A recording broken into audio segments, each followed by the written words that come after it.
বাংলাদেশে আর বাংলাদেশের বাইরে পৃথিবীর বিভিন্ন প্রান্তে যেখান থেকে চ্যানেলে দেখছেন আপনাদের সকলকে সাদর আমন্ত্রণ তৃতীয় মাত্রা দেখবার জন্য। সাম্প্রতিক নানা বিষয় নিয়ে আলোচনার জন্য আমার সঙ্গে স্টুডিওতে রয়েছেন আমার বায়ে বসা আছেন বাংলাদেশ জাতীয়তাবাদী দল বিএনপি জাতীয় নির্বাহী কমিটির সদস্য আবু নাসের মোহাম্মদ রহমতুল্লাহ এবং আমার ডানে রয়েছেন দৈনিক যুগান্তরের সিনিয়র সহকারী সম্পাদক মাহবুব কামাল। স্বাগত আপনাদের দুজনকে তৃতীয় মাত্রায়। মিস্টার রহমতুল্লাহ, আপনাকে বিশেষভাবে স্বাগত প্রথমবারের মতো তৃতীয় মাত্রায়। সেই জন্য আমি প্রথমে একটু আপনার কাছ থেকে বুঝতে চাই যে আপনাদের সরকার 2 মাসেরও বেশ খানিকটা সময় পার করলো, তো এই সময়টাতে সরকারের যদি আপনার কাছ থেকে আত্মসমালোচনার ভঙ্গিতে বুঝতে চাই যে সাফল্য কি আর ব্যর্থতার জায়গাগুলো কি। ধন্যবাদ আপনাকে, আপনার মাধ্যমে চ্যানেলের তৃতীয় মাত্রার দর্শক শ্রোতা মণ্ডলীকে ও আমার সহ আলোচক জনাব মাহবুব কামাল। একটি সরকারের মাত্র 2.5 মাস সময়, তো এখনও সফলতা এবং ব্যর্থতা নির্ণয়ের মতো সময়। অনেকে বলে মর্নিং শোজ দ্য ডেজ। হ্যাঁ, এটাও ঠিক, এটা ঠিক সেই কারণে যে প্রথম দিকেই মানুষ বুঝতে চেষ্টা করে যে সকালবেলায় কীরকম যাচ্ছে। সেক্ষেত্রে মানুষ কিন্তু বিবেচনা করছে যে সরকার এই যে দীর্ঘদিনের জঞ্জাল পেরিয়ে সরকার কতটুকুন চেষ্টা করছে। বিশেষ করে আপনি দেখবেন যে মাননীয় প্রধানমন্ত্রীর প্রথম থেকেই যে কিছু পদক্ষেপ, যে নতুন বাংলাদেশের কথা বলা হচ্ছিল, যেই নতুন বাংলাদেশের স্বপ্ন মানুষ দেখছিল, সেখানে আপনি দেখবেন যে নির্বাচনের মাত্র 2 দিনের মাথায় মাননীয় প্রধানমন্ত্রী যে বিরল ঘটনা, সেটা হচ্ছে যে বিরোধী দলের নেতার বাসায় এমনকি একটি আসন পেয়েছে, সেই নেতার বাসায় পর্যন্ত গিয়ে কুশল বিনিময় করে আসা। এই যে শুরুটা, এই শুরুটা থেকেই মানুষ কিন্তু আশার আলো দেখতে পাচ্ছিল। কিছু সংকট মাঝখানে হয়েছে, বৈশ্বিক সংকটের কারণে কিছু নাগরিক সমস্যা দেখা দিয়েছে, এটা অস্বীকার করার কোনো উপায় নেই। তো সংকট তো যতদিন পর্যন্ত পৃথিবী থাকবে সংকট থাকবে, কিন্তু সংকট মোকাবেলায় যাদের দায়িত্ব, তারা দায়িত্বটা কতটুকুন পালন করার চেষ্টা করছে সেটা কিন্তু মানুষ খুব আগ্রহের সঙ্গে খেয়াল করে। আমার মনে হয় এই জায়গাটাতে সরকার শতভাগ সফল। বিশেষ করে মাননীয় প্রধানমন্ত্রী জনাব তারেক রহমান সাহেব যেভাবে বলে আসছিলেন আজকের দিন পর্যন্ত, যে মানুষের শুধুমাত্র আপনি পার্লামেন্টে দেখবেন, সংসদে তিনি দাঁড়িয়ে বলেছিলেন যে শুধুমাত্রই জনপ্রিয়তার জন্য কথা বলা, এটা আমি অনেক বলতে পারি, কিন্তু যেটা বাস্তবতা এবং যেটা প্রয়োজন মানুষের, যেটা দেশের জন্য প্রয়োজন, সেই কাজটা করা প্রয়োজন। উনি কিন্তু হাতে তালিয়ে দেওয়ার জন্য বা বাহবা পাওয়ার জন্য তিনি কিন্তু অনেক কথাই বলতে পারতেন, সেটা না বলে তিনি কিন্তু বাস্তবতার মুখোমুখি করেছেন জাতিকে। এবং এই যে কিছু সংকট হয়েছে, এটা আমি অবলীলায় স্বীকার করি, যেহেতু সরকার দলের একজন সদস্য, আমি কর্মী একজন। সেই সংকট মোকাবিলা করার জন্য কিন্তু সরকারের যথেষ্ট আন্তরিকতা ছিল। এবং এই যে তেলের জন্য যে মানুষ যে কষ্ট পেয়েছে, নিঃসন্দেহে অনেক কষ্ট পেয়েছে, সেগুলো নিরসন করার জন্য সরকার কিন্তু দেখেন প্রথম ধাপই যে তেল বাড়ানোর যে সারা বিশ্বের যে তেল বাড়ানোর যে পরিস্থিতি ছিল, সেখানটা থেকেও দাঁড়িয়েও চেষ্টা করা হয়েছে যে তেলের, কারণ তেলের দামটা বাড়ার সাথে সাথে আমাদের সকল জীবনযাত্রার মান সব কিছুর সঙ্গে এগুলো আসলে মিশিয়ে যায় এবং প্রত্যেকটা জিনিসের উপর প্রভাব পড়ে। সেই জিনিসটাতে মাননীয় প্রধানমন্ত্রী চেষ্টা করেছেন, যদিও শেষ মুহূর্তে তেলের দাম বাড়াতে হয়েছে। এখন সংকট এখন অনেকটাই কমে গিয়েছে।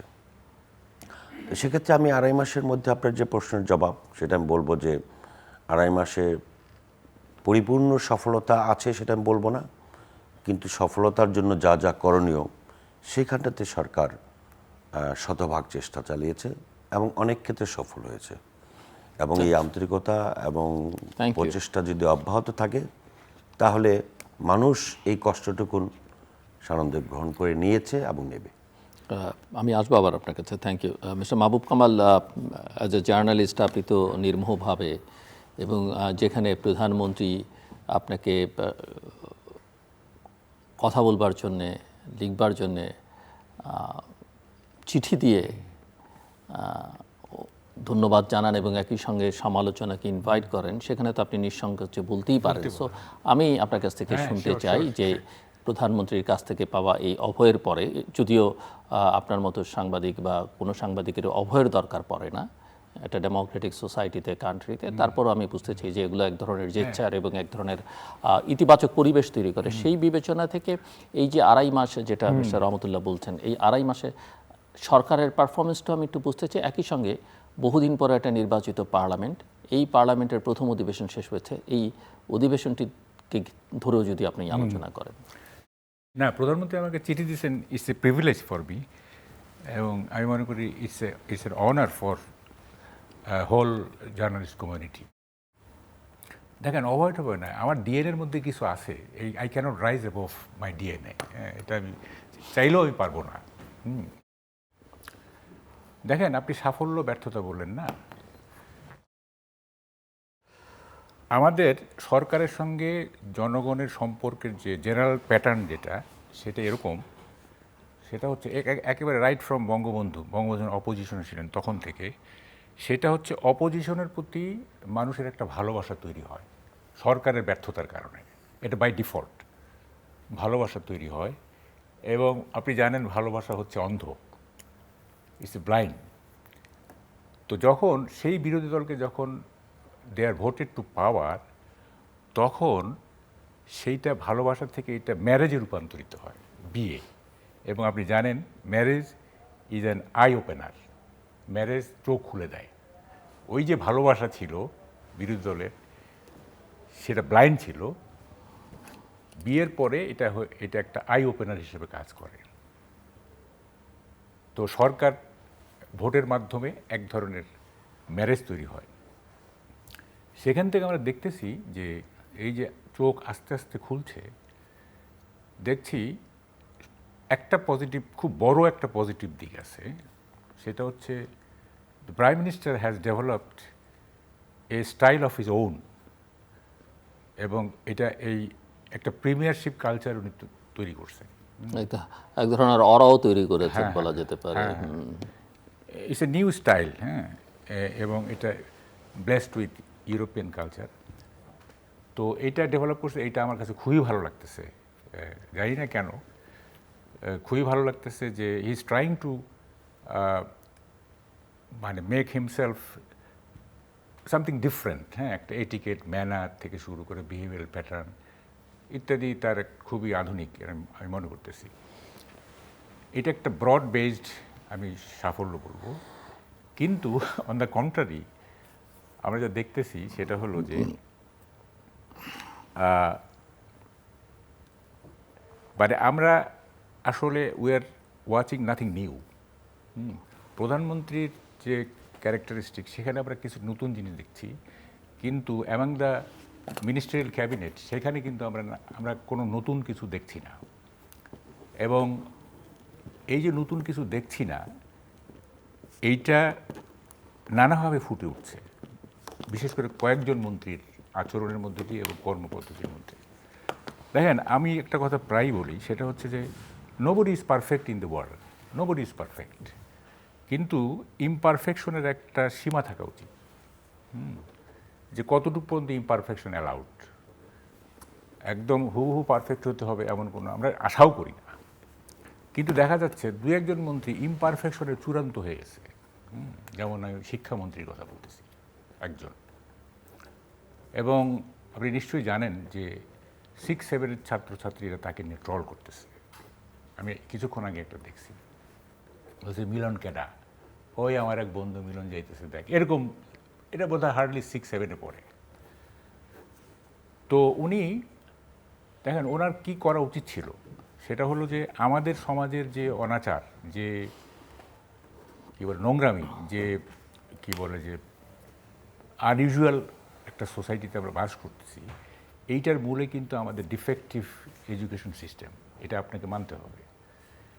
অথচ আমাদের এই যে ত্রুটিপূর্ণ শিক্ষা ব্যবস্থা, সেইটার মূল জায়গাগুলিতে না গিয়ে উনি সেই আপনার সেনগুপ্ত আমলের নকল, যেটা এখন টোটালি ইরেলেভেন্ট, সেইটা নিয়ে উনি পড়ে আছেন এবং আমার কাছে মনে হচ্ছে উনি মনে মনে চাচ্ছেন যে নকল হোক, ধরে আমি ক্রেডিট নেব।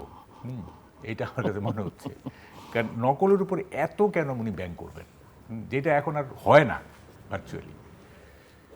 তো ওনার তো উচিত ছিল, আমি এই কথাটা আমি প্রাইম মিনিস্টারের উদ্দেশ্যও বলতেছি, সেটা হচ্ছে যে আমাদের এডুকেশন সিস্টেমের একটা বড় ধরনের রিফর্ম দরকার। ঐকমত্য কমিশন কী সব মানে সংস্কার নিয়ে মানে দিনের পর দিন সময় নষ্ট করছে, টাকা নষ্ট করছে, বেসিক জায়গাগুলির কোনো সংস্কারের চিন্তা করে নেই। এডুকেশন নিয়ে তো কোনো কমিশনই হয়নি, কমিশনই হয়নি। অথচ দেখেন ইন্টারিম গভর্নমেন্টের সময় একদমই না, এটা চায় না। ইউনূস সাহেব চায় না যে এদেশের মানুষ শিক্ষিত হোক, হ্যাঁ, এদেশের মানুষ সত্যি সত্যি মানে একেবারে ভালো নাগরিক হয়ে মানে গড়ে উঠুক, চায়। তা না হলে উনি ছাত্রদের এইভাবে পলিটিক্সের মধ্যে ঢুকায় নাকি আফটারে মানে সাকসেসফুল গণ অভ্যুত্থান শেষ বা শেষ, তারা তারা ইসে যাবে, মানে এডুকেশন ইনস্টিটিউশনে যাবে। যাই হোক, এই রিফর্ম আমাদের শিক্ষা ব্যবস্থার মূল সংকটটা কি, সেটা হচ্ছে আমাদের ছাত্রছাত্রীদের অ্যানালিটিক্যাল মাইন্ড তৈরি করা হয় না, থিঙ্কিং মাইন্ড তৈরি করা হয় না, তাদের একটা কি বলে যে পরিস্থিতিকে ব্যাখ্যা করার যে যে জন্য যে ধরনের ইন্টেলেকচুয়াল ক্যাপাসিটি দরকার সেইটা হয় না। তারা মুখস্থবিদ্যা, ইটিং অ্যান্ড ভমিটিং মুখস্থ করে, বমি করে দেয় খাতায়, এবং এইভাবে জিপিএ 5 পেয়ে নিজের বিরাট কিছু মনে করে। তো এই যে অ্যানালিটিক্যাল মাইন্ড নাই, যে কারণে কিন্তু এই যে ছাত্রছাত্রীরা পরিস্থিতির ভুল ব্যাখ্যা করে তারা মিসলেড হয়। তো এই জায়গাগুলো তো অ্যাড্রেস করতে হবে। এই জায়গাগুলো অ্যাড্রেস না করে আপনার নকল ধরতেছেন, এটা না খুবই মানে একটা হাস্যকর ব্যাপার। তো এখন আমরা চাই না, আমরা এটা এক্সপেক্টও করি না যে একেবারে আমাদের প্রত্যাশা অনুযায়ী সরকার পারফর্ম করতে পারে, এটা আমাদের প্রত্যাশাও না। আমাদের একটা মিনিমাম প্রত্যাশা আছে, মিনিমাম, কারণ আমাদের অনেক লিমিটেশন আছে। আমাদের একটা রিসোর্সের লিমিটেশন, তারপরে আপনার বাইরের ইন্টারভেনশনের একটা লিমিটেশন আছে, তারপরে আমাদের চরিত্রগত কিছু লিমিটেশন আছে, অ্যানথ্রোপোলজিক্যাল কিছু প্রবলেম আছে। আমরা চাই না, কিন্তু মিনিমাম ইয়েগুলো কেন অ্যাড্রেস করা হচ্ছে না?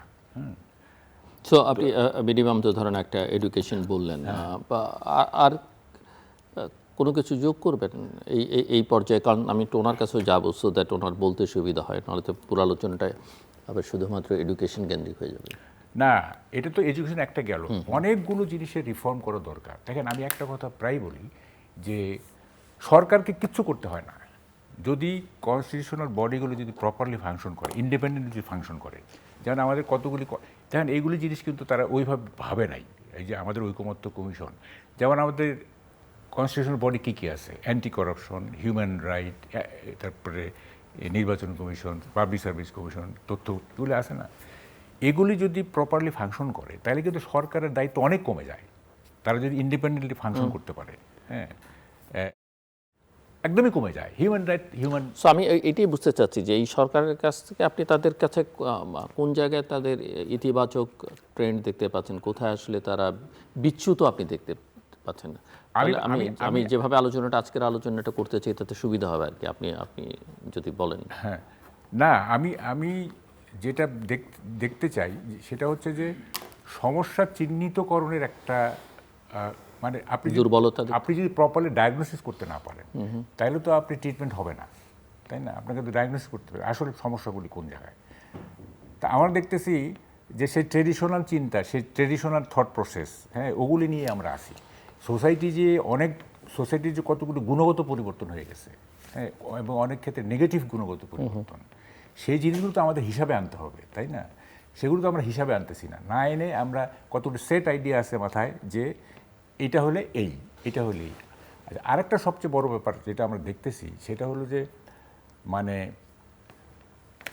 কাজের চেয়ে কথা বেশি হচ্ছে, এবং হোমওয়ার্ক করে কথা বলে মনে হয়, আমার কাছে মনে হচ্ছে যে কোন কথাটা ক্যাচি হবে, কোন কথাটা মার্কেট পাবে, হ্যাঁ, এবং একটু ড্রামাটিক, কথাটা যেন একটু নাটকীয়তা থাকে, হ্যাঁ, ওই যে ড্রেসের মধ্যে যেরকম শকিং এলিমেন্ট থাকে, যে ড্রেসটা এমন হয় যে ওই ড্রেসের দিকে তাকাইতেই হবে মানুষকে, হ্যাঁ, তো সেরকম কথাটা এমন হইতে হবে যে সবাই আমার দিকে তাকাবে, এবং এটা মনে হয় হোমওয়ার্ক করে, তা না হলে এরকম কথা আসবে কেন? তো এখন এই যে এই কথাটা আমি আমি রিপিট হয়ে যায় কথা, এটা আবার একটা সমস্যা। সেটা হচ্ছে যে ফ্রেঞ্চ ফিলসফার তালেরার একটা কথা আছে যে মানুষ কথা বলে নিজেকে প্রকাশ করার জন্য না, মানুষ কথা বলে নিজেকে ঢেকে রাখার জন্য। It's a very highly philosophical কথা। তো যখন কোনো মন্ত্রী যখন কথা বলা শুরু করে তখন আমার তালেরার কথা মনে হয় যে এই এখন কথা বলবে তার ব্যর্থতা ঢাকার জন্য, বুঝছেন? সে তার আইডিয়া বলবে না, তার তো নাই আইডিয়া, সে আইডিয়াটা কি বলবে? তো যেহেতু সে ব্যর্থ, তখন ওই যে এটাকে ঢাকার জন্য কথা বলতে থাকবে অনবরত। তো ফলে এই আমাদের সমস্যাটা হয়েছে, শুনেন, আমাদের সমস্যা হচ্ছে আমাদের যে গত কি বলে যে ইন্টারিম গভর্নমেন্টের যে অ্যাডভাইজারি কাউন্সিল ছিল, তারা ইনোভেটিভ ছিল কিন্তু তাদের ইনোভেশন কাজে লাগায় নাই। আর এখনকার যে মিনিস্টারিয়াল ক্যাবিনেট, তারা ইনোভেটিভই না। সমস্যাটা এই জায়গায়। আমি কি বুঝাইতে পারছি কথাটা? জি, অন্তত কথা তো বোঝা গেছে। মিস্টার রহমতুল্লাহ, শুনছিলেন আপনি, এবং আপনার যদি ওনার বক্তব্যের প্রেক্ষিতে। না, কামাল ভাই তো অনেক সুন্দর করে কথা বলেন, অনেকগুলো বিষয়। বেসিক্যালি উনি প্রথমে যেটা বললেন যে ক্যাবিনেটের নতুন কিছু দেখছি না, মন্ত্রীদের কাছ থেকে কিছু দেখছেন না, কারো কারো। আবার সাথে সাথে এটাও বলেছেন কিছু কিছু মন্ত্রী তো নতুন কিছু দেখছি না, আবার কিছু কিছু মন্ত্রী, তাহলে কিছু নতুন তো আছে মনে হয়। তো এটা জার্নালিস্টিক ল্যাঙ্গুয়েজ, সবাইকে এক আমি যতটুকু শুনেছি আর কি। উনিও একটু ডিপ্লোম্যাটিক আর শিক্ষামন্ত্রীর যে বিষয়টা, সেটা হচ্ছে যে একটা মানুষের সব কিছুই তার ভালো হওয়ার কোনো সুযোগ নেই। এই শিক্ষামন্ত্রীকে নিয়ে তো আমরা একসময় অনেক উচ্চমাত্রার গর্বিত বোধ করেছি। গর্বের সঙ্গে অনেক সময় বলেছি যে এই শিক্ষা ব্যবস্থার আমূল পরিবর্তন এহসানুল হক মিলন করেছেন। তো উনি যে সবসময় করতে পারবেন বিষয়টা তাও না, আবার উনিও যে চেষ্টা করছেন না সেটাও কিন্তু বলা যাবে না। এখন একটা পর্যায়ে ভাই বলেছেন যে ইউনূস সরকারের সময়, আপনিও যেটা বলেছেন যে শিক্ষা ব্যবস্থার উপরে কোনো কমিশন হয়, অনেক কমিশন হয়েছে, সে কারণে যে এবং সেই কমিশন হলেই যে মানে অতীতের রেকর্ড, আমরা তো কমিশনের তো কোনো রিপোর্টের বাস্তবায়নও দেখি না, রিপোর্টের পৃষ্ঠা উল্টে এবং ওনার কমিশনগুলো মনে হয়, আমার কাছে মনে হয় যে ওনার কমিশনগুলো খুবই স্পেসিফিক এবং সুনির্দিষ্ট গোল দেওয়ার উদ্দেশ্যে কমিশনগুলো ছিল। অ্যাটলিস্ট ঐকমত্য কমিশন যেগুলো নিয়ে আলোচনা হয়েছে, যে 6টি কমিশনের রিপোর্ট নিয়ে। তো সেটা আপনার এই মাহবুব ঠিকই বলেছেন যে শিক্ষার দিক থেকে বাংলাদেশ এগিয়ে যাক, বাংলাদেশের ছেলেরা এগিয়ে যাক, এটা বলে ইউনূস সাহেবের কোনো টার্গেটের মধ্যেও ছিল না। তো সেই ক্ষেত্রে এহসানুল হক মিলন সাহেবকে পুনরায় শিক্ষামন্ত্রীর দায়িত্ব মাননীয় প্রধানমন্ত্রী কেন দিয়েছেন? যেহেতু একসময় উনি সফলতা দেখিয়েছেন, প্রতিমন্ত্রী ছিলেন, করেছেন। তো এবং আমি নির্বাচনের পরপরই অনেকেই আমাকে ইনবক্স করেছে যে এহসানুল হক মিলন সাহেব শিক্ষামন্ত্রী হচ্ছেন। আমি বলছি মনে হয় না। বলছে কেন, ওনার তো অনেক আছে। তো পরে দেখলাম যে আমার ধারণার বাইরেও যে এহসানুল হক মিলন সাহেব শিক্ষামন্ত্রী হয়েছেন। তো আগ্রহটা তো ওইখান থেকে ছিল যে একসময় যেহেতু ওনার সফলতা দেখা গিয়েছে, এবং আমার মনে হয় যে উনি চেষ্টা ত্রুটি করছেন সেটা বলবো না, এবারও কিন্তু উনি এখন নকল হচ্ছে না, এইটা কিন্তু বাংলাদেশের প্রেক্ষাপটে এখনো পরিপূর্ণ নিশ্চয়তা পাওয়ার কোনো সুযোগ নেই।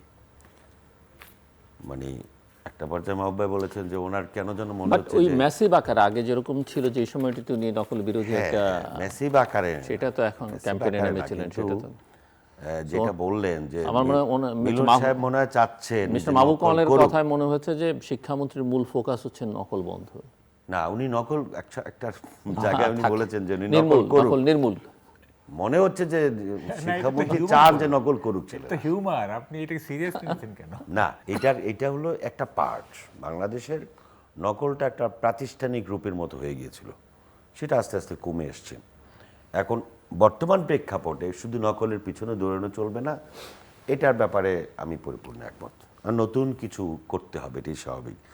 এবং নতুন করে করার জন্যই কিন্তু মন্ত্রিপরিষদের সবাই বেশি বেশি কথা বলছেন, তাও না, হ্যাঁ দু একজন বলছেন, এবং এটা সব মন্ত্রী। উনি আরেকটা কথা বলেছেন যে প্রফেসর ইউনূসের সরকারের অনেকেই ইনোভেটিভ ছিলেন কিন্তু তারা পারফর্ম করতে পারেনি, আর এই সরকারের কাউকে ওনার খুব একটা ইনোভেটিভ মনে হচ্ছে না। এটা ওনার দৃষ্টিকোণ থেকে বলেছেন, কারণ প্রফেসর ইউনূস সাহেবের যারা ইনোভেটিভ ছিলেন তাদের বক্তব্যগুলো তো আমাদের মনে আছে। আমি বলছি তাদের সঙ্গে- ইনোভেশনটা কাজে লাগান না। কাজে লাগান নাই আর আপনি ভুল না, আমি আমি আমি যতটুকু বুঝেছি। দেখুন আমি একটু বলি, যেমন যেমন ধরেন আলী রিয়াজ, ওনাকে আমি একেবারে ওনার ইউনিভার্সিটি জীবন থেকে চিনি। হি ইজ এ ব্রিলিয়ান্ট, এবারে কোনো সন্দেহ নেই। উনি কি প্রপারলি তার এটা কাজে লাগাইছেন? কাজে লাগান নাই। সেরকম আরও অনেকেই আছে। ওনার তো একটা দায়িত্ব ছিল, ওনার টার্গেট না পূরণ না করার বিষয় ছিল। না না, সবাই কিন্তু মেধাবী। আপনি দেখেন রিজওয়ানা বলেন, তারপরে এই যে আদিলুর রহমান বলেন, যাই বলেন, এরা মেধাবী, কিন্তু তারা তাদের এই যে মিসগাইডেড জিনিস। না, কিন্তু আবার একটা বিষয় আছে যে তারা সবাই মেধাবী, কিন্তু এটা তো একটা পলিটিক্যাল গভর্নমেন্ট, ওই গভর্নমেন্টের পলিটিক্যাল ছিল না, এবং তারা একজন এক এক সময় পলিটিক্সের সঙ্গে যুক্ত ছিলেন, কিন্তু দীর্ঘদিন তারা পলিটিক্সের বাইরে ছিল। আমি আপনাকে মনে করাই দিই, এই মেধাবীরা এমন এমন এমন কিছু কথাবার্তা বলতো, সেই আমি তো মেধাবীরা সেটাই বলছি, আমি বলছি তাদের যে মেধা সেটা কাজে লাগায় নাই, বরং উল্টোভাবে কাজে উল্টো লাগাইছে। করেছে। সেটাই তো বলছি। আপনি ধরেন নির্বাচন বলছেন, হ্যাঁ এই সরকারটা কি শুধু নির্বাচনের জন্য হয়েছে নাকি? এত রক্ত গিয়েছে কি শুধু একটি নির্বাচনের জন্যই নাকি? আমরা কি শুধু নির্বাচন করার জন্য আসছি কিনা? যাদের যাদের নাম আপনি বলতেছেন মেধাবী হিসেবে, যেমন শফিকুল আলম না, এই যে আমাদের প্রেস সেক্রেটারি, উনি দেখেন, উনি আমার মনে হয় না যে ওনার যে পারফরমেন্স তাতে তার মেধার সাথে এটা যায়। হ্যাঁ, তো কি আমরা কি দেখছি, উনি মবকে বলছেন প্রেশার গ্রুপ, তার মানেটা কি? উনি কি জানেন না এটা মব? উনি জানেন এটা মব, কিন্তু উনি বলতেছেন এটা প্রেশার গ্রুপ। তো এই তো হয়েছে আর কি। জি, প্রেশার গ্রুপ শব্দটাও তো সঠিক না। ওনার ওই জায়গা থেকে প্রেশার গ্রুপকেও তো উনি সমর্থন করার কথা না। তো এই যেটা হয়েছে গত 1.5 বছর 2 বছরে যেটা হয়েছে, সেটা তো আমাদের জন্য ক্ষতির অনেক বড় ক্ষতি হয়েছে। একদম। আপনি পরীক্ষা দিবেন না এই বলে আপনি সচিবালয়ের মধ্যে ছাত্ররা হুড়হুড় করে ঢুকে গিয়েছে, আনসারদের চাকরির নিশ্চয়তার জন্য আপনার তারা হুড়মুড় করে ঢুকে গিয়েছে। এই কালচারগুলো তো একটা রাষ্ট্রের জন্য খুবই দুঃখজনক। তো সেগুলির বিষয়ে তারা যে খুব বেশি কিছু করতে পেরেছেন বা করেছেন তাও না। আমি যেই বিষয়টার মধ্যে আপনার দৃষ্টি আকর্ষণ করতে চাই সেটা হচ্ছে যে বর্তমান সরকারের মন্ত্রীদেরকে প্রধানমন্ত্রী যেভাবে নেতৃত্ব দিচ্ছেন এবং প্রধানমন্ত্রী যেভাবে শুরু থেকে, আপনি ধরেন ওনার ওই যে প্রোটোকলের ব্যাপারে যে সিদ্ধান্ত নিলেন, এরপরে তিনি আপনার এই যে সকাল 9টায় সচিবালয়ে যাওয়ার যে ট্র্যাডিশন, আমাদের দেশের মন্ত্রীরা ঘুম থেকে উঠতে 11টায়, 12টা 1টার সময় চাটা খেয়ে তারপরে সচিবালয়ে যাওয়ার অভ্যাস আমি নিজে দেখেছি। সেই মন্ত্রীরা 9টার সময় 9টা, এবং এমন এমন মন্ত্রীদেরকে আমরা চিনি যারা বিরোধী দলে থাকতেও 12টা 1টা 2টার সময় ওনারা মানে জনগণের সামনে আসতেন, তাদেরকে 9টা 9:30টার মধ্যে উনি সচিবালয়ে নিয়ে ছাড়ছেন। অর্থাৎ এখানে লিডারশিপটা হচ্ছে আমাদের জন্য, আপনি যেটা বলেছেন যে নতুনত্ব কিছু দেখা গিয়েছে, এবং সেটা প্রধানমন্ত্রী যথার্থই যেই নেতৃত্বটা উনি দিয়ে যাচ্ছেন এবং যেভাবে উনি চেষ্টা করছেন দিনরাত, আমি নিজেও তো মাঝে মাঝে অবাক হয়ে যাই যে পার্লামেন্ট যেই দিন শেষ হয়ে গেল, পরের দিন তিনি একটা রাষ্ট্রীয় প্রোগ্রাম সেট করা, পরের দিন উনি সিলেটে, মানে এগুলো যে উনি এইভাবে সকাল সকাল যে এইভাবে করেন, এবং আপনি যেটা বললেন যে ওয়েস্টার্ন কান্ট্রির স্টাইলে যেভাবে নতুন নতুন কিছু কাজ আচ্ছা, এখানে করছেন। আপনি কিন্তু কনফিউজ করবেন না, এটা আমি কিন্তু সবাইকে বলি নাই, এটা কিছু কিছু আমি সবার কথা বুঝি না। আচ্ছা, আরেকটা হচ্ছে যে আপনি কিছু কিছু রংলি প্লেসড, যাকে যে জায়গায় দেওয়ার কথা ছিল কিছু কিছু ক্ষেত্রে রংলি প্লেসড। যেমন আমি ব্যক্তিগতভাবে মনে করি এই যে আমির খুসরো মাহমুদ চৌধুরী, তাকে দেওয়া উচিত ছিল খলিলুর রহমানকে বাদ দিয়ে তাকে, হ্যাঁ, foreign foreign ministry. Minister. He was wrongly placed in finance ministry. এটা কিছু কিছু ক্ষেত্রে মবে হতেই পারে। না, আরো দুজন আছে, আমি এগুলি না, হ্যাঁ, এটা আমি পার্সোনাল এনিমিটি তৈরি করতে চাই না, but some ministries have been wrongly placed. হ্যাঁ, এটা হয়েছে, আর সবাই অযোগ্য এটা বলছি না, কিন্তু না, আপনি সবারটা বলেন, এটা হ্যাঁ আমি খেয়াল করেছি সেটাই। আপনি সবারটা বলেননি, এবং এই কিছু রং সিদ্ধান্তের কথা আপনি যেটা বলেছেন, এটাও হওয়াটা স্বাভাবিক, কারণ সব কিছুই তো আপনার এমনভাবে করা হয়েছে যে হুটহাট করে খুব বেশি সময় পাওয়া গেছে, বিষয়টা আমার কাছে মনে হয় না। জুলের ভাই কি মনে করেন আমি জানি না। এবং সেক্ষেত্রে যেভাবে সাজানো হয়েছে সেই সাজানোর মধ্যে কোনো ভুল ত্রুটি হলে সেটা সংশোধনের সুযোগও কিন্তু আছে, এবং এটা একটা রেওয়াজ। আপনার মন্ত্রিপরিষদ 6 মাসের একটা আমরা আমি শুনছি। আমি প্রধানমন্ত্রী একটা সমালোচনা করবই, সেটা না করে পারতেছি না। না, আপনি একটা না, 5টা করেন। না, না। প্রধানমন্ত্রী আপনার সমালোচনাকে ওয়েলকাম করেছেন। আমি বলছি এই যে কি বলে অ্যাবসার্ড কথাবার্তা যে বলেন দুই একজন, সেগুলো ওনার থামানো উচিত। হ্যাঁ, উনি একটা জিনিস থামাচ্ছেন, ও স্তুতি থামাচ্ছেন, উনি মানে অ্যাডমায়ারেশন এগুলি থামাচ্ছেন, সেটা ঠিক আছে। কিন্তু যেমন ধরেন এই যে পদ্মা সেতু আপনার তারেক রহমানের কি বলে স্বপ্ন, কিংবা পারমাণবিক রূপপুর এটা 2 মাসে করা হয়েছে ইত্যাদি, এই যে কথাগুলো না, এগুলি থামানো উচিত।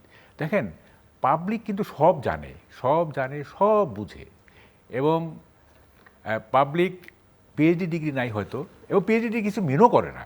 হ্যাঁ, কে জানি বলছিল যে don't confuse PhD with wisdom, if you have a PhD even then you can be stupid. হ্যাঁ, কে জানি বলছিল। পাবলিক কমন সেন্স দিয়ে বুঝে সব। এবং আপনি জানেন, এই মাঝে আমার একটু একাডেমিক হয়ে যায় কথাগুলি, common sense in an uncommon height is called brilliance. Common sense যখন একটা আনকমন হাইটে চলে যায়, সেটাই কিন্তু ব্রিলিয়ান্স। তা পাবলিকের কমন সেন্স কিন্তু আনকমন হাইটে চলে যায়, তারা সব জানে, বুঝে। হ্যাঁ, বুঝে, কিন্তু আপনি তাদেরকে বোকা মনে করতেছেন। আপনি মনে করতেছেন আমি যা বলতেছি সবাই সেটা বুঝতেছে বা এটা মেনে নিচ্ছে। মানতেছে না তো পাবলিকের নিজস্ব একটা অ্যানালিসিস আছে না, তো সেটার সাথে তো আপনি কোয়েনসাইড করবেন, সিঙ্ক্রোনাইজ করবেন। আপনার একটা উদ্ভট কথা তো আপনি বাজারে চালাইতে পারবেন না। মানুষ তো কোনটা বাস্তবতার সঙ্গে যায়, কোনটা বাস্তবতার সঙ্গে যায় না, এই বুদ্ধিটুকু মানুষের আছে। এবং even if is a layman, একটা রিক্সা চালকেরও এই বুদ্ধিটা আছে। হ্যাঁ, ফলে তাদের আন্ডারস্ট্যান্ড করা ঠিক না। হ্যাঁ, কি বলছিলেন যেন? না, আমি বলছিলাম যে পার্লামেন্টের পারফরমেন্সটা একটু আপনার কাছে বুঝতে চাই, যে প্রথম সেশনে এখানে পার্লামেন্ট এই আবার উইনস্টন চার্চিলের একটা হিউমার মনে পড়তেছে। উনি বলছিলেন, উনি তো ব্রিটিশ প্রাইম মিনিস্টার, তো উনি বলছিলেন যে আমি যখন লিডার অফ দ্য হাউস, তখন আমি আমার ফেলো মেম্বারদের কথা বলতে দিই, তারা কথা বলতে থাকে, আই ডোন্ট স্টপ দেম। কারণ আমি যদি তাদের থামিয়ে দেই বা তারা যদি থেমে যায়, তারা চিন্তা করা শুরু করবে, সেটা আরও ভয়ঙ্কর। বুঝতে পারছেন? কথা থামাইয়ে দিলে তারা চিন্তা করা শুরু করবে, এবং সেটা আরও ডেঞ্জারাস। সো আমি তাদের কথা বলতে দেই, লেট দেম স্পিক। পার্লামেন্ট তো অনেক কথাই তো আমরা শুনতেছি, তাই না? মানে কোন কথাগুলো মিনিংফুল, কোন কথাগুলো সৌজন্যবোধের মধ্যে আছে, কোন কথাগুলো পার্লামেন্টেরিয়ান, এবং কোন কথাগুলি বলা উচিত না, এই সেন্সটুকু তো থাকতে হবে। হ্যাঁ, এবং একটা বোধহয় ব্রিটিশ পার্লামেন্টে আপনি নিশ্চয়ই জানেন কিছু শব্দ আছে যেগুলো ব্যবহার করা যায় না, প্রোহিবিটেড, একেবারেই প্রোহিবিটেড। যেমন son of A beach, wrong headed, হ্যাঁ, তারপরে পিগ, এইসব কিন্তু বলা যায় না। ইভেন স্টুপিডও বলা যায় না। তো আমাদের এখানে বোধহয় একটা গাইডলাইন করা উচিত ল্যাঙ্গুয়েজের, যে ভাষাটা কী, শব্দ প্রয়োগ এবং ভাষাটা কিভাবে হওয়া উচিত, এবং এটার একটা প্রোহিবিশন থাকা উচিত। না, কিন্তু এই পার্লামেন্টের সবচেয়ে বড় ডিবেট সেটা হচ্ছে যে অপোজিশন বলবার চেষ্টা করেছে যে সরকারি দল তাদের অঙ্গীকার থেকে বিচ্যুত, তারা জুলাই স্পিরিট থেকে অনেকখানি সরে গেছে। আচ্ছা, আমার কাছে একটা খুবই, এটা আমার কাছে খুব অকওয়ার্ড লাগছে যে আমাদের স্বরাষ্ট্রমন্ত্রী যেটা বললেন যে নির্বাচনের জন্য আমরা এগুলি মেনে নিয়েছি, বলছেন না আপনি? এটা কিন্তু এটি কেন বললেন ইনি? It sounds very unethical. হ্যাঁ, মানে আপনি কৌশল নিতে পারেন, বাট কৌশলটা আনএথিক্যাল হওয়া চলবে না, তাই না? ফলে এটা আমার কাছে হলেও সেটা পাবলিক করা উচিত। হ্যাঁ, পাবলিক করা উচিত না। এটা উনি কিভাবে বললেন? এমনি একজন বিজ্ঞ লোক, আমি মনে করি, যে সিভিল সার্ভিস। এই আলোচনা, এই সমালোচনা আমরাই করছিলাম যে বিএনপি সবকিছুতেই হ্যাঁ বলে যাচ্ছে, বোঝাই যাচ্ছে যে কোনোভাবে নির্বাচনটা হয়ে যাক, সেটা তো এটা বাইরের থেকে শুনতে যত ভালো মনে হোক, হয়তো ভেতর থেকে শুনতে অত হ্যাঁ, এটা পার্লামেন্টে বলার শুনতে ভালো লাগে, বলার দরকার নেই তো। হ্যাঁ, তো না, এটা তো ঠিক যে ধরেন যে যারা পাবলিকের ভোটে যারা ইলেক্টেড হবে, আর যদি সেটা 2/3 মেজরিটি হয়, তাহলে তো কথাই নাই, তারা তাদের মতো করে শাসন করবে, এটা তো ঠিক, তাই না? তো ফলে এইটা জেনেও কেন ডক্টর ইউনূসের সরকার এই ধর লং একটা ওয়াইড একটা বিস্তৃত ক্যানভাস নিয়ে সংস্কার? আমি আপনার কাছ থেকে একটু শুনতে চাই, আপনি কি মনে করেন যে বিরোধীদের এই অভিযোগ ঠিক আছে, বা অনেকগুলো প্রশ্ন আছে যে 133টি অধ্যাদেশের মধ্যে কিছু অধ্যাদেশ আপনারা যেগুলো ধরেন গুম, দুর্নীতি দমন কমিশন, সুপ্রিম কোর্টের সচিবালয়, বিচারক নিয়োগ, এইসব মানবাধিকার কমিশন, এইসব অধ্যাদেশগুলো আপনারা বাতিল করে দিয়েছেন, আপনারা সংবিধান সংস্কার পরিষদ করেননি। সো আপনি কি মনে করেন, এবং যেহেতু অভ্যুত্থানের পরে প্রথম নির্বাচিত সরকার, এটা তো মানুষের এক্সপেকটেশন তো টু হাই। প্রথমত আপনি যেটা বলছেন বিরোধী দলের কথা, যে জুলাই শুধু বিরোধী দল না, বিরোধী দলের বাইরেও নাগরিক সমাজেরও কেউ কেউ এই আলোচনা বা সমালোচনা করছেন। জুলাই স্পিডটা তো আপনি গত 1.5-2 বছর থেকে শুরু করে জুলাইটাকে কিন্তু একটা ট্যাবলেটের মতো বিক্রি করা চলছিল, এবং জুলাইটাকে এমন একটা পর্যায়ে নিয়ে আসতে চেয়েছিল ওই ইউনূসের সরকার এবং এই যে আজকে যারা বিরোধী দল, তারা জুলাই জুলাই করতে করতে এমন একটা অবস্থায় নিয়ে এসেছিল। এবং আপনার যেই পাবলিকের কথা এবং সুশীল সমাজের কথা বলছেন, তারাও কিন্তু দেখছিল যে ইভেন 71কেও হার মানিয়ে যাচ্ছিল। 71-এর যে মহান মুক্তিযুদ্ধ, সেই মহান মুক্তিযুদ্ধও মনে হয় জুলাইয়ের কাছে কিছু না। এই যে এটাও কিন্তু পাবলিক পারসেপশন ছিল, যে মানুষ মনে করেছিল যে মুক্তিযুদ্ধের চেতনাও মনে হয় বিলীন হয়ে যাচ্ছে জুলাইয়ের কাছে। এই পারসেপশনের কথা কিন্তু আমরা কেউ বলি না। পারসেপশন যেমন আছে যে জুলাইয়ের স্পিড থেকে বের হয়ে যাচ্ছে, এখন জুলাইয়ের স্পিডটা কি?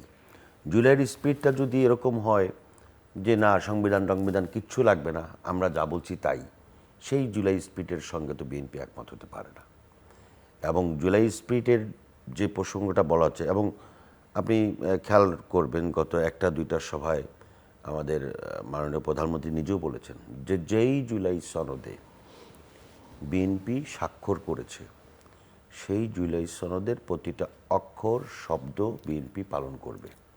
এরপরে তো পারসেপশন এভাবে আসার কথা না। তাহলে পারসেপশনটা কারা তৈরি করার চেষ্টা করছে? যারা জুলাইকে ব্যবসা হিসেবে গ্রহণ করতে চেয়েছিল এবং জুলাইকে ব্যবসা হিসেবে গ্রহণ করেছিল, এবং জুলাইকে একটা পর্যায়ে জুলাইয়ের স্পিরিটের যে মর্যাদা ছিল, জুলাইয়ের চেতনার। ভাই আমি বলি, প্রাইম মিনিস্টার এবং স্বরাষ্ট্রমন্ত্রী এই তাদের কথা তো কন্ট্রাডিক্টরি। প্রাইম মিনিস্টার যদি বলে থাকে ইন টোটো আমরা এটা করব, ইমপ্লিমেন্ট বলে থাকেন, উনি বলেছেন তো, হ্যাঁ আমি একাধিকবার বলেছেন। হ্যাঁ, তাইলে আর স্বরাষ্ট্রমন্ত্রী এই কথা কেন বলতেছেন? এটা স্বরাষ্ট্রমন্ত্রীর কথাটা কিন্তু একটা প্রেক্ষাপট ছিল। স্বরাষ্ট্রমন্ত্রীও কিন্তু একবারও বলেন নাই যেই জুলাই সনদে আমরা স্বাক্ষর করেছি, এবং উনি নিজেও বলেছেন যে আমি স্বাক্ষর করেছি এবং মির্জা ফখরুল ইসলাম আলমগীর সাহেব স্বাক্ষর করেছেন। সেই জুলাই সনদ, যেই জুলাই সনদের জন্য এত বড় স্বাক্ষরের যে আয়োজন হয়েছিল, সেই স্বাক্ষর আয়োজনে জুলাইয়ের যে স্পিরিটের প্রধান দাবিদার, তারা কিন্তু সেই স্বাক্ষরে কিন্তু কক্সবাজার উদযাপন করেছে আনন্দ ফুর্তির মধ্য দিয়ে। তারা কিন্তু স্বাক্ষরও করেনি, এবং তারা স্বাক্ষর করেছে কিন্তু ইলেকশনের পরে। সো জুলাইটাকে শুধুমাত্র ব্যবহার করা হয়েছিল। আপনি যে বলেছেন না যে সালাউদ্দিন সাহেব কেন বললেন, কিভাবে বললেন, তো তারা তো এটা চায় নাই। আসলে তো জুলাইটাকে শুধু ব্যবহার করা হয়েছে, জুলাইয়ের চেতনাটাকে শুধুমাত্র ব্যবহার করা হয়েছে। জুলাইয়ের নামে ক্ষমতাকে প্রলম্বিত করার চেষ্টা করা হয়েছে। কিন্তু সত্য, আপনি যে রিয়াজ সাহেবের কথা বলছেন, যে ঐক্যমত্য কমিশনের কথা বলছেন, সেই ঐক্যমত্য কমিশন আপনার যেই জুলাই সনদ স্বাক্ষর করা হলো, পরবর্তীতে যেটা প্রকাশ পেল, সেটা একেবারে হুবহু মিল ছিল না কেন? কিন্তু আমি একটু বলি এবং এটা তো প্রতারণার আমি একটু বলি, যে 4টা আছে না, যে 4টা আনরিজলভড আছে না, 2টা তো করাই উচিত। যেমন জুডিশিয়ারি, যেটা হ্যাঁ জুডিশিয়ারি যে আলাদা সেক্রেটারিয়েট এবং তাদের যে বিচারক নিয়োগ, এটা তো judiciary is our last resort, আল্লাহর পরে জুডিশিয়ারি। তো এই জুডিশিয়ারিটাকে যদি আপনি মানে এমন একটা অবস্থায় রাখেন যেটাকে নিয়ন্ত্রণ করা যায়, তাহলে তো এটা হলো না। 1, 2 নম্বর হচ্ছে লোকাল গভর্নমেন্ট যেটা, ওইটা না হলেও চলে, এটা এমন কোনো জরুরি না। হ্যাঁ, জুডিশিয়ারি আর হিউম্যান রাইট কমিশন, আর জুডিশিয়ারি যদি প্রপারলি ফাংশন করতে পারে, জুডিশিয়ারি, তাহলে কিন্তু মানে 50% হবে। প্রপারলি ফাংশন করবে কোন মানুষ দ্বারা? হ্যাঁ, কোন মানুষ দ্বারা? যেই মানুষরা টেবিলের তল দিয়ে কোনো কিছু বিনিময়ের মাধ্যমে মুহূর্তের মধ্যে বদল হয়ে যায়, সেই মানুষ দিয়ে আপনি রাতারাতি হিউম্যান রাইটস এই জিনিসগুলো করতে পারবেন? জুডিশিয়ারির কথা আপনি কী বলবেন? যেই জুডিশিয়ারি আপনার এই যে আইনজীবীরা এসে সুন্দর সুন্দর কথা বলেন, তারা কি করেন? তারাও তো টাকার বিনিময়ে একটা জ্বলন্ত সত্যকে মিথ্যা রূপান্তরিত করেন। যেই বিচারকরা তাদের জুনিয়রদেরকে দিয়ে একেবারে মানে কি বলে, বাস্তব একটা জিনিসকে তারা মিথ্যাভাবে উপস্থাপন করে। এরকম বহু ঘটনা আছে, আমরা তো জেলখানে গিয়েছি।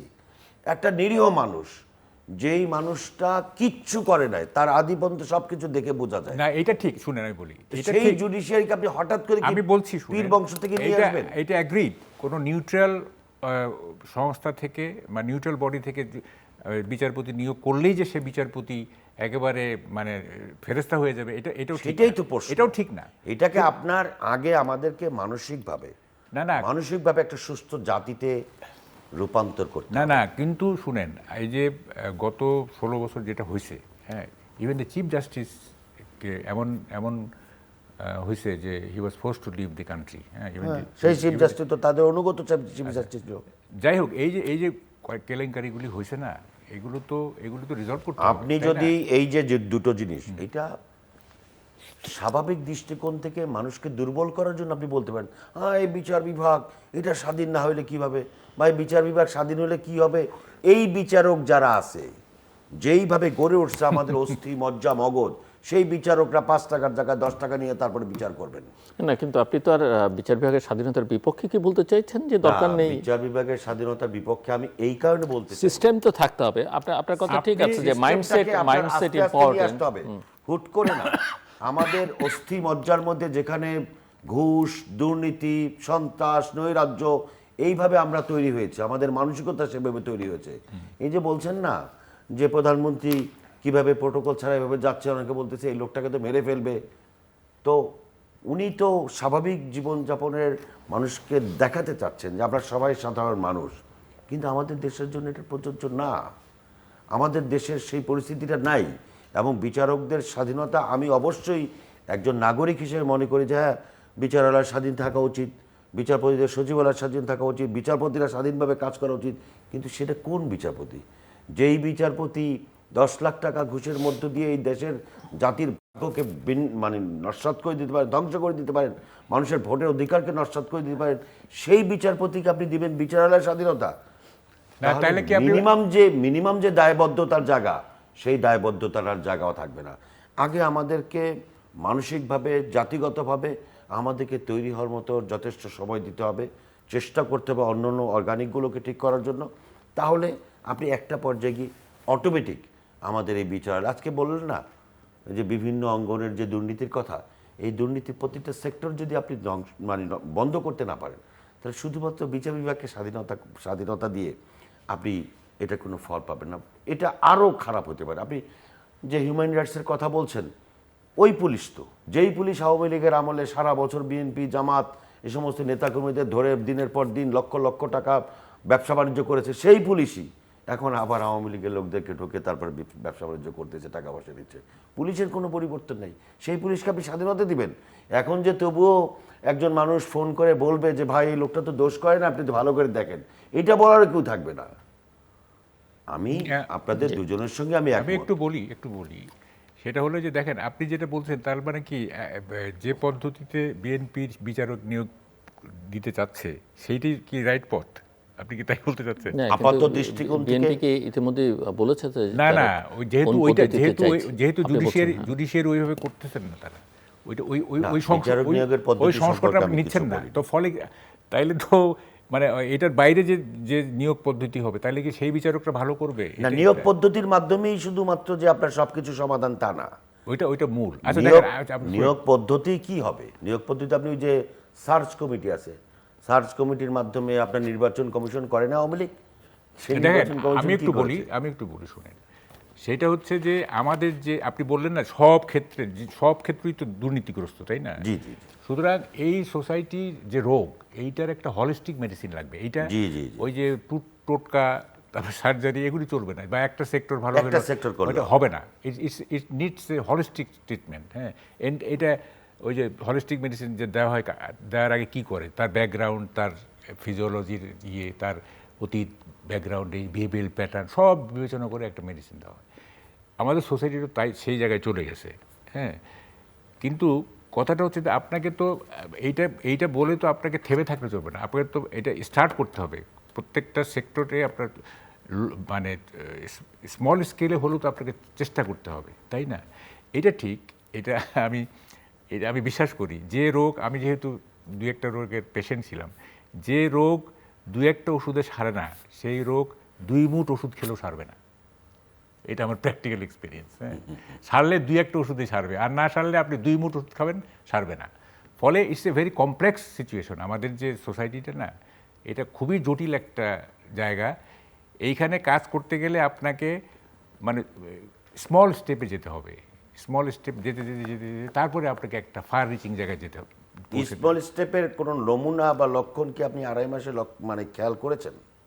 না, আমি তো দেখি যে শুধুমাত্র প্রাইম মিনিস্টারের মোটিভ ভালো। প্রাইম মিনিস্টার তো প্রধান ব্যক্তি, হ্যাঁ, তার মোটিভ যদি আপনি ভালো মনে করেন তাহলে আপনি আশা তো করতে পারেন যে হ্যাঁ, তার আশা তো মাধ্যমে যে ছাড়তেছি না। প্রক্রিয়াটা শুরু হয়েছে। আমাদের আশা যতদিন বেঁচে আছে ততদিন আমরা গরিব নই। আশা যেদিন ভাঙবে সেদিন আমরা গরিব হয়ে যাব। প্রধানমন্ত্রী স্টেপগুলো দেখে তো আপনি আশার আলো দেখতে পাচ্ছেন। এই আশার আলো গিয়ে একসময় বিচারাঙ্গনে, একসময় বিচারালয়, একসময় আপনার আরেকটা কি বলে মানবাধিকার কমিশন, মানবাধিকার দুর্নীতি দমন কমিশনও এই কমিশন। আশার আলো। কিন্তু আমি বলি কি শুনেন, আমরা তো 54 বছর যাবত দেখতেছি এই সিচুয়েশন থাকবে না। এই যে এখন যে আছে থাকবে না বলতে কি এটা ভালো হবে না আরো খারাপ হবে? এটা খারাপ হবে। এটা আপনি আশার আলো থেকে না, এই কথা বললে না, আমি তো কষ্ট হয় আশা আমার করতে ভাই। খারাপ হবে, এটা তো মানে আমাদের খারাপ সোসাইটি খারাপ হবে কোন অর্থে আশঙ্কা বলছেন? আশঙ্কা আপনার এই আশঙ্কা আছে যে প্রধানমন্ত্রী আজকে যারা দেখাচ্ছেন, মানে ওনার যে অ্যাপ্রোচ, অ্যাটিটিউড, না, প্রধানমন্ত্রী নিজে না, উনি কি চেঞ্জ হয়ে যাবেন মনে না, করছেন? উনি চেঞ্জ হবেন না, উনি চেঞ্জ হতে বাধ্য হবেন, উনি নিজে চেঞ্জ হবেন না। আমি বলি যে আমার যে এই যে প্রধানমন্ত্রীর প্রতি যে আমি যেটা করছিলাম ওখানে একটা ছিল, সেটা হচ্ছে যে one sided story has always some missing pages. ওনাকে যারা কথা বলতেছে, ওনার ইনসার্কেল করেছে যারা, হ্যাঁ, তারা যে প্রধানমন্ত্রী যখন কথা বলে সেই কথাগুলোর মধ্যে সব মিসিং, যারা সব মিসিং পেজেস, যেটা প্রধানমন্ত্রী জানা সম্ভব নয়। উনি একেবারে ইনভেস্টিগেটিভ, অত সময় তার নাই, অত সময় তাই নাই যে এটা ঠিক আছে কি না, তাই না? তো ফলে একটা পর্যায়ে গিয়ে হি উইল বি মিসডাইরেক্টেড, একটা হলো। 2 নম্বর হচ্ছে যখন অপোজিশন থেকে চাপ আসবে, আমাদের অপোজিশন তো ভালো না, শুধু আমি জামাতের কথা বলতেছি না, আমাদের দীর্ঘ 55 বছরের যে অপোজিশন, সেই অপোজিশন তো কনস্ট্রাকটিভ না। অপোজিশন থেকে, আমি জামাতকে কিন্তু একলা বলতেছি না, যখন অপোজিশন থেকে চাপ আসবে। মানে ভয় পাচ্ছেন কেন? হ্যাঁ, মানে ভয় পেয়ে কথা বললে হবে না তো। জামাতের কথা বারবার বলতেছেন কেন? মানে জামাতই না, তো এখন যেহেতু জামাত বিরোধী দল হিসেবে, না, তো এখন বিরোধী দল হিসেবে জামাত খুব ভয়ঙ্কর, এটা বলেন আপনি। আমি বলতে শুনেন, আওয়ামী না, লীগের চেয়েও এখন ভয়ঙ্কর, যেহেতু সেটা জামাত, বলেন। এই জন্যই বলতেছি, যখন চাপ আসবে তখন এখন যে তারেক রহমান সাহেবের প্রাইম মিনিস্টারের যে ডেমোক্রেটিক যে ভ্যালুস, এইটা ধীরে ধীরে খর্ব হবে, এটা খর্ব করতে বাধ্য হবেন। হ্যাঁ, এবং একটা পর্যায়ে গিয়ে খোদা না খাস্তা যে এমনও হইতে পারে যে উনি মানে কি বলে যে গণতন্ত্রকে বিসর্জন বলবো না, গণতন্ত্রের পথ থেকে অনেকটা সরে আসতে বাধ্য হবেন। এটা কিন্তু উনি ডেলিভারেটলি করবেন তা না, he will be force to. এইটাই কিন্তু আমাদের সোসাইটির ডিনামিক্স, আমি বুঝে বলতেছি। হ্যাঁ, এইটা হবে, এইটা হয়ে যাবে। হ্যাঁ, এইটা কিন্তু মানে, এবং আরও ব্যাপার আছে দেখেন, আমাদের তো শুধুমাত্র ডোমেস্টিক ব্যাপার না, আমাদের কিছু ফরেন পলিসির ব্যাপার আছে। আমেরিকার যে প্রভাব চলতেছে এখন, যে প্রভাব চলতেছে, এই প্রভাব নিয়ে একজন প্রাইম মিনিস্টার প্রপারলি ফাংশন করা খুব টাফ, খুবই টাফ। যেমন আমি চুক্তির কথাটা বলি, যে চুক্তিটা করা হয়েছে, যে চুক্তি, বাণিজ্য চুক্তি, এটা আমি একটা স্পেশাল এপিসোড করছি এটা নিয়ে কালের কণ্ঠে। এইখানে অনেকগুলি কনস্ট্রেইন্ট তাকে বাধা দিবে প্রপারলি ফাংশন করতে। হ্যাঁ, এবং এটা ওনার কিছু করার নেই, হি ইজ হেল্পলেস, তাকে কিছু করার নেই তার। হ্যাঁ, উনি বুঝবেন যে আরে এটা ঠিক হচ্ছে না, তারপর ওনাকে করতে হবে। ওই যে আমি জেনে শুনে বিষ করেছি পান। না, এখানে আপনি যেটা বলতে চাচ্ছেন যে বিরোধী দল, হ্যাঁ, আমাদের দেশের বিরোধী দল এবং সরকারি দলের যে রাজনীতি, সেই রাজনীতিতে সবসময় অসহনীয় একটা পরিবেশ থাকে। শুধুমাত্র আওয়ামী লীগের গৃহপালিত বিরোধী দল আর এরশাদের আমলে 1-2টা বিরোধী দল ছাড়া, কিন্তু প্রকৃত অর্থেই বিরোধী দলের এবং সরকারি দলের যে ভূমিকা পালন করা উচিত, আমার মনে হয় যে দায়িত্বশীল বিরোধী দল এবং দায়িত্বশীল সরকারি দলের ভূমিকা এই প্রথম অধিবেশন অন্তত আমরা কিছুটা হলেও পরিলক্ষিত করেছি। তো সেক্ষেত্রে জামাতের আপনি যে ঘুরিয়ে পেঁচিয়ে যে বিষয়টা বলার চেষ্টা করেছেন যে এরা ভয়ানক, আপনি বললেন নাই, আমি বলেছি, এবং ভয়ানক, এবং এই ভয়ানক শক্তি কিন্তু ইউনূসের ভিতরে থেকে, আশপাশে থেকে এমনভাবে আগ্রাসী তৎপরতা চালিয়েছিল, ইউনূসকে তারা এমন, মানে ইউনূস কিছুই না, বিষয়টা এরকমই ছিল। এবং সেখানে তাদের প্রভাবটাই সবচেয়ে বেশি ছিল প্রতিটা ক্ষেত্রে, প্রতিটা রন্ধ্রে রন্ধ্রে। সেখান থেকে সেই ষড়যন্ত্র মোকাবেলা করে বাংলাদেশের জনগণ একটি নির্বাচিত সরকার পেয়েছে। এবং সেই সরকারের প্রধানমন্ত্রী জনাব তারেক রহমান সাহেব যেহেতু ওই বড় ধরনের ষড়যন্ত্র মোকাবেলা করে বাংলাদেশের জনগণের রায়ে নির্বাচিত হয়েছেন, আমি বিশ্বাস করি আপনি যে আশার আলোটা দেখছিলেন সেই আশার আলোটা পিছনের দিকে যাবে না, সামনের দিকে যাবে। এবং জনাব তারেক রহমান সাহেব যেভাবে এগিয়ে যাচ্ছেন তাতে আপনার যে প্রত্যাশা, এই দেশের সাধারণ মানুষের যে প্রত্যাশা, সেই প্রত্যাশা অবশ্যই সফলতা। এটা তো অল দি বেস্ট। এটা তো হ্যাঁ, উনি যদি সাকসেসফুল হন তাহলে এইটা অখুশি না, হওয়ার তো আপনি তো প্রত্যাশা করছেন। আমি আচ্ছা, আপনি একটা জিনিস খেয়াল করছেন কিনা, এই যে আমি একটু ইন্টারাপ্ট করি, উনি যে কোথায় বললেন না যে আর জানমালের করে 173 দিন হরতাল করতে দেওয়া হবে না, একটু হার্শ কিন্তু তার টোনটা, আপনি খেয়াল করছেন? একটু হার্ড লাইন কিন্তু।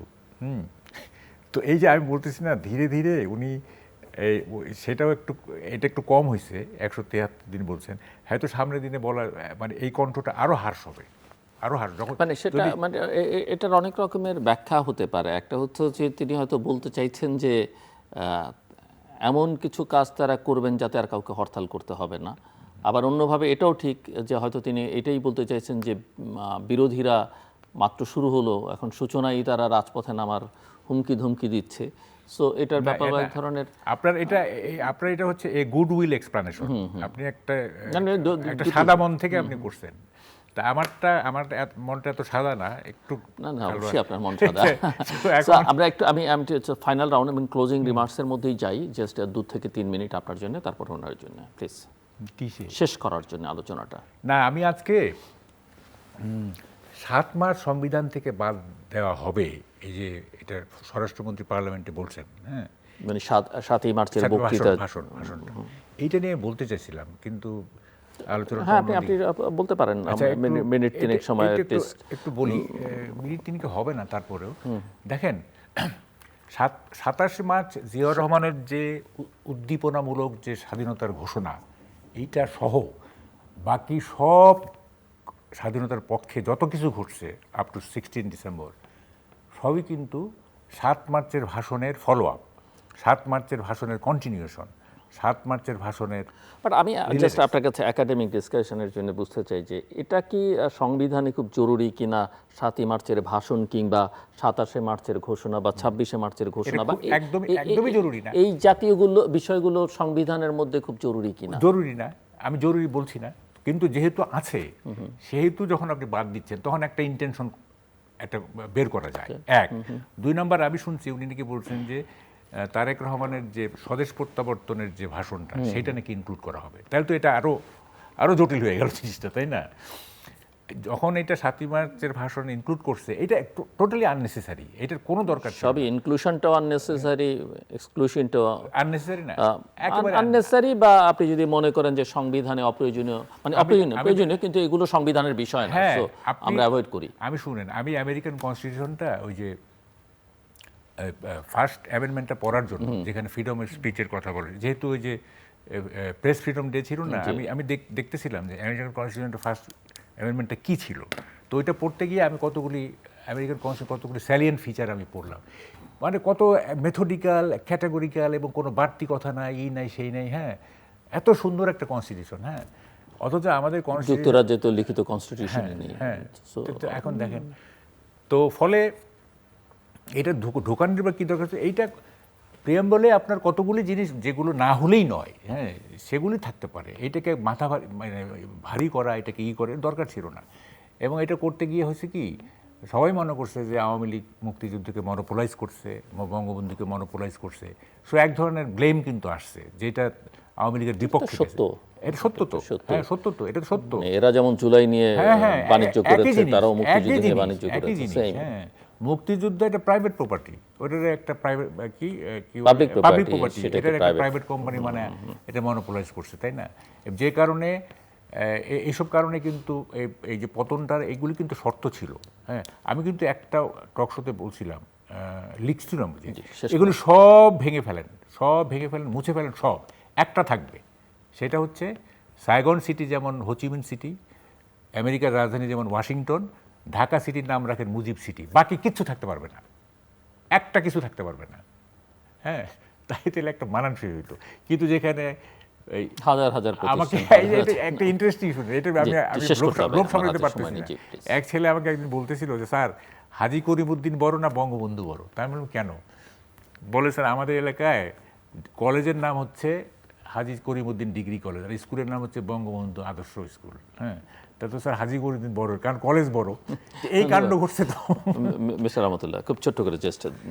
আলোচনার তো অনেকগুলো পার্টি থাকে, আমি আসলে নতুন কিছু প্রত্যাশার আলো দেখতে পাই, এবং আমি মনে করি যে এবারের বিরোধী দল সংসদে বিরোধিতা থাকবেই, এবং দায়িত্বশীল বিরোধী দল না থাকলে সেই সংসদ প্রাণবন্ত হয় না এবং গণতন্ত্রও সামনের দিকে এগোতে পারে না। সেক্ষেত্রে বিরোধী দল দায়িত্বশীল ভূমিকা পালন করবে, সরকারি দলের দায়িত্বশীল ভূমিকা পালন করবে, এবং আমার মনে হয় যে প্রথম যে অধিবেশনটা, এই অধিবেশনটা তর্ক বিতর্ক সব কিছু মিলিয়ে একটি সফল অধিবেশনের সমাপ্তি হয়েছে। বিশেষ করে শেষের দিনে মাননীয় প্রধানমন্ত্রীর যে ঐতিহাসিক বক্তব্য, আমি বলবো এত চমৎকার বক্তব্য, এবং বিরোধী দলীয় নেতার বক্তব্য আমি মনে করি যে অত্যন্ত প্রশংসনীয় বক্তব্য। যদি তারা এই ভিত্তিতে আগামী দিনের সরকারি বিরোধী দলের রাজনীতি চলে, বিরোধী দল শুধরিয়ে দেবে সরকারি দলকে, সরকারি দল ও বিরোধী দলকে অযথা কোনো চাপাচাপি করবেন না। এইভাবে একটি রাষ্ট্র কিন্তু এই দেশের সাধারণ মানুষ দেখতে চায়, এবং সেভাবে যদি আমরা এগোতে পারি তাহলে আমাদেরকে কেউ পিছিয়ে নিয়ে যেতে পারবে না বা পেছাতে পারবে না।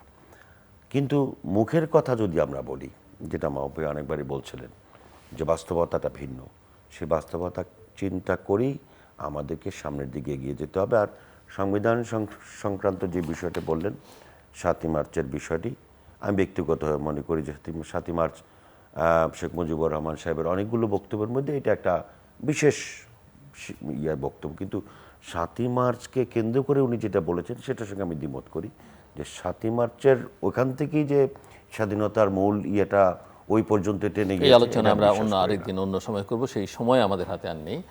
দর্শক, অনুষ্ঠানের শেষ প্রান্তে আমরা সামাজিক যোগাযোগ মাধ্যম ফেসবুক, এক্স এবং ইউটিউবে তৃতীয় মাত্রা লাইভ স্ট্রিম হচ্ছে, আপনারা দেখতে পারেন। টেলিভিশনের পর্দায় দেখতে না পারলে যে কোনো সময় যে কোনো স্থান থেকে ইউটিউবে তৃতীয় মাত্রা চ্যানেলটি সাবস্ক্রাইব করে এই পর্ব বা পুরনো পর্বগুলো আপনারা দেখতে পারেন।